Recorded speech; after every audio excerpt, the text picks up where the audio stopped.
kami dari kelompok 5 akan bacakan hasil diskusi kami, yaitu tentang kode etik di Indonesia atau akuntan yang bekerja di bisnis. Sebelum itu, izinkan saya selaku moderator memperkenalkan diri dan siapa-siapa aja kelompok 5 itu. Yang pertama itu Poppy Faradila, yang kedua Maulana Julio Erwandi, yang ketiga Julina Setia, yang keempat Gilang Pangestu. Baik, langsung aja kita masuk ke materinya. Yang pertama itu tentang penerapan kerangka konseptual akuntan yang bekerja di bisnis. Bagian kode etik ini menjelaskan mengenai persyaratan dan materi aplikasi untuk akuntan yang bekerja di bisnis. Seorang akuntan yang bekerja di bisnis mungkin sebagai karyawan, tenaga kontrak, rekan, direktur, komisaris, pemilik, merangkap sebagai pengelola atau sukarelawan dari organisasi tempatnya bekerja. Bentuk hukum hubungan akuntan dengan organisasi tempatnya bekerja tidak terpengaruh pada tanggung jawab etika yang dibebankan kepada akuntan tersebut. Tahapan-tahapan dalam penerapan kerangka konseptual, yaitu pertama, mengidentifikasi ancaman, yang kedua, mengevaluasi ancaman, yang ketiga, mengatasi ancaman, yang keempat, berkomunikasi dengan pihak yang bertanggung jawab atas tata kelola. Lanjut yang materi selanjutnya itu benturan kepentingan. Benturan kepentingan dapat memunculkan ancaman terhadap kepatuhan pada prinsip objektivitas dan mungkin memunculkan ancaman terhadap kepatuhan pada prinsip dasar etika lainnya. Pihak yang mungkin terlibat dalam benturan kepentingan mencakup organisasi tempatnya bekerja, pemasok, pelanggan, pemberi pinjaman, pemegang saham, atau pihak lainnya.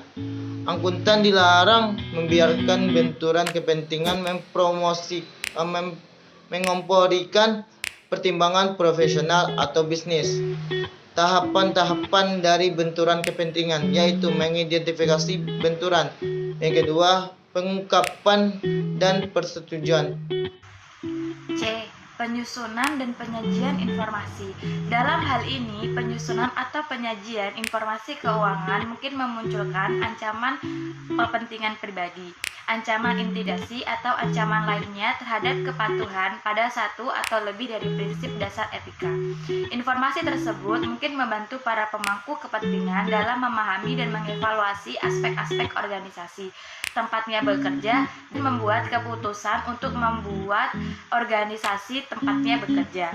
Informasi tersebut dapat mencakup informasi keuangan dan non-keuangan yang mungkin tersedia bagi publik dan digunakan untuk kepentingan internal. Hal-hal yang dapat diperhatikan dalam menyusun atau menyajikan informasi yaitu ada 3. Yang pertama, penggunaan diskresi atau penyusunan atau penyajian informasi keuangan, dan yang kedua yaitu mengandalkan pekerjaan pihak lain, dan yang ketiga mengatasi informasi yang mungkin menyesatkan. D. Bertindak dengan keahlian yang memadai. Akuntan disyaratkan untuk mematuhi prinsip dasar etika dan menerapkan kerangka etika konseptual yang ditetapkan untuk mengidentifikasi, mengevaluasi, dan mengamati ancaman. Bertindak tanpa keahlian yang memadai akan memunculkan ancaman kepentingan pribadi terhadap kepatuhan pada prinsip kompetensi dan kehati-hatian profesional. Akuntan tidak boleh dengan sengaja menyesatkan organisasi tempatnya bekerja sehubung dengan level keahlian atau pengalaman yang dimiliki. Prinsip kompetensi atau kehati-hatian profesional mensyaratkan akuntansi hanya melaksanakan tugas sinektif ketika memiliki atau dapat memperoleh pelatihan atau pengalaman yang tentu memadai. Baik, saya Gilang Pangestu dengan NIM 1916040067 akan melanjutkan poin E, yaitu kepentingan keuangan, kompensasi, dan insentif yang terkait dengan pelaporan keuangan dan pengambilan keputusan. memiliki kepentingan keuangan atau mengetahui kepentingan keuangan yang dimiliki oleh anggota keluarga inti atau keluarga dekat mungkin memunculkan ancaman kepentingan pribadi terhadap kepatuhan sang akuntan pada prinsip objektivitas atau kerahasiaan. Akuntan tidak boleh memanipulasi informasi atau menggunakan informasi rahasia untuk memperoleh keuntungan pribadinya untuk keuntungan pelaporan keuangan. Jadi, akuntan tidak boleh memanipulasi data rahasia yang dimiliki oleh perusahaan yang diauditnya untuk kepentingan pribadi. Akuntan mungkin mempunyai kepentingan keuangan atau mungkin mengetahui kepentingan keuangan anggota keluarga inti atau keluarga dekat yang dalam keadaan tertentu mungkin memunculkan ancaman terhadap kepatuhan pada prinsip dasar etika. Jadi itu yang harus dihindari oleh akuntan. Selanjutnya poin F, bujukan, hadiah, dan keramah tamahan. Menawarkan atau menerima bujukan dapat memunculkan ancaman kepentingan pribadi atau ancaman kedekatan atau intimidasi terhadap kepatuhan akuntan pada prinsip dasar etika, terutama prinsip integritas, objektivitas, dan perilaku yang profesional. Bujukan dapat berkisar dari tindakan kecil dari berupa sogokan uang atau keramah tamahan antar rekan bisnis hingga tindakan yang mengakibatkan ketidakpatuhan terhadap peraturan perundang-undangan yang ada di Indonesia. Jika bujukan tersebut bersifat biasa dan tidak penting, ancaman apapun yang muncul akan berada pada level yang dapat diterima. Jadi akuntan harus hati-hati juga dengan bujukan, hadiah, dan keramah tamahan dari klien yang diaudit atau diperiksa laporan keuangannya. Saya Yulna Cynthia dengan NIM 1916040062 akan melanjutkan penjelasan mengenai akuntan di bisnis kami selanjutnya. Poin G yaitu respon atas ketidakpatuhan terhadap peraturan perundang-undangan. Akuntan mungkin menyadari atau akan menghadapi adanya dugaan ketidakpatuhan terhadap peraturan perundang-undangan ketika melakukan aktivitas profesional di bisnisnya.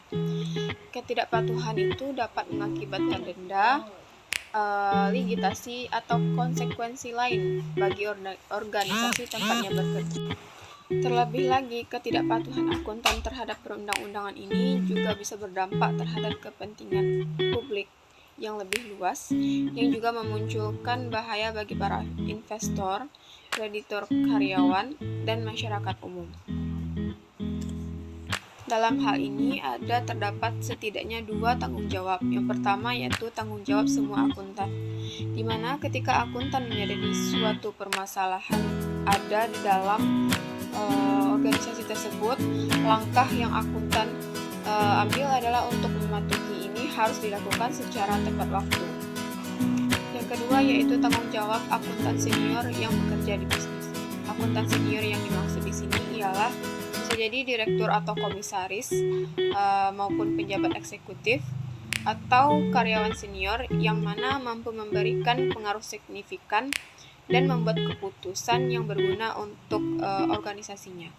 Akuntan senior ini diharapkan untuk menerapkan pengetahuan dan keahlian serta pertimbangan profesional, di mana senior mengidentifikasi atau mencurigai bahwa adanya ketidakpatuhan yang telah terjadi atau mungkin akan terjadi, maka akuntan senior ini harus membahas permasalahan tersebut dengan atasan secara langsung.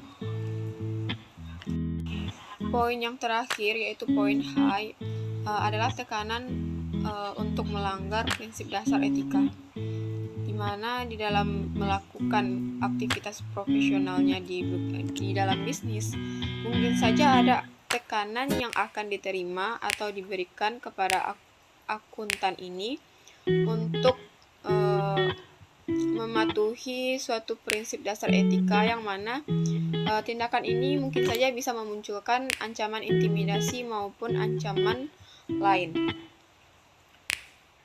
Akuntan mungkin menghadapi tekanan yang memunculkan terhadap kepatuhan kerja pada prinsip dasar etika, misalnya ancaman intimidasi ketika melakukan aktivitas profesional, di mana tekanan tersebut mungkin bersifat eksplisit maupun implisit. Adapun contoh mengenai bentuk-bentuk tekanan yang mungkin akan mengakibatkan ancaman terhadap kepatuhan pada prinsip dasar etika yang akan dialami oleh seorang akuntan, yaitu tekanan yang terkait dengan benturan kepentingan, tekanan untuk mempengaruhi penyusunan atau penyajian informasi laporan keuangan, tekanan untuk bertindak tanpa keahlian dan kehati-hatian yang memadai, tekanan yang terkait dengan kepentingan uang, tekanan yang terkait dengan rujukan atau hadiah dan semacamnya, serta tekanan yang terkait dengan ketidakpatuhan terhadap peraturan perundang-undangan. Mungkin itu saja yang bisa kami tampilkan dari kelompok 5 mengenai penampilan tentang pembahasan kode etik akuntan di Indonesia dengan subjudul Akuntan yang Bekerja di Bisnis. Jika ada salah, mohon maaf. Kami tutupi dengan Assalamualaikum warahmatullahi wabarakatuh.